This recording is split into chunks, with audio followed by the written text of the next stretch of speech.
बेटे को नहीं भेजूंगा। मैं भी मेरे बेटे को नहीं भेजूंगा। तुम माँ को अपने पास रख लो। नहीं, तुम रखो। तुम रखो। तुम अपने पास रखो। तुम अपने पास रखो। खामोश! तुमने अपने बेटे की परवरिश सिर्फ 10-12 साल की, और आज जब अपने पिता के पास भेजने की बात आई तो तुमसे बर्दाश्त नहीं हुआ। छटपटा गए तुम दोनों।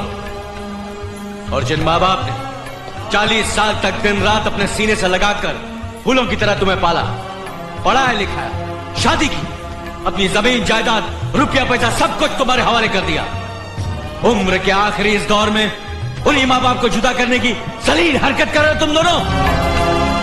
अरे कोक में अपना लहू पिला पिला कर जिसने तुम्हारी रचना की, तुम्हें जीवन देने के लिए मर मर कर कई बार जो जी है बेचारी, वो है तुम्हारी माँ। अपना खून जला जला कर तुम्हें रोटी खिलाने वाला, अपनी खुददारी पर चोट खा खा कर तुम्हें खुशी देने वाला वो इंसान तुम्हारा बाप है। और इन्हीं माँ बाप की जिंदगी भर की दौलत है तुम दोनों भाई।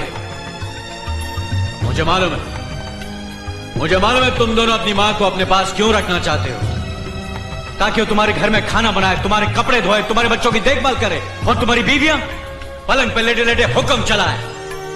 तुम्हें मां नहीं चाहिए, तुम्हें मुफ्त में काम करने वाली नौकरानी चाहिए, नौकरानी। बाप इस बुढ़ापे में कमा नहीं सकता, तुम्हारे खेतों में हल चला नहीं सकता, बोझ लगने लगा है तुम्हें, इसलिए अब तुम्हें बाप की जरूरत नहीं।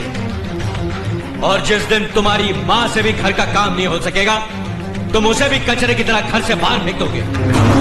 अरे नालायको, माँ बाप को अपनी पलकों पर बिठाकर उनकी सेवा करना तो हमारा परम धर्म है।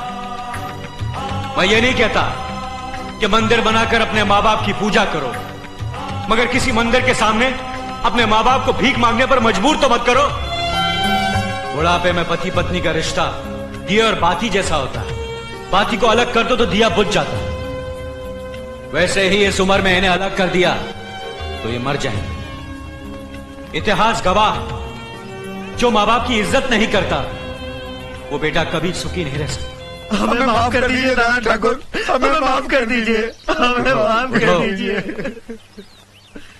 माफी मुझसे नहीं, अपने माँ बाप से मांगो जिनका दिल तुमने दुखाया है।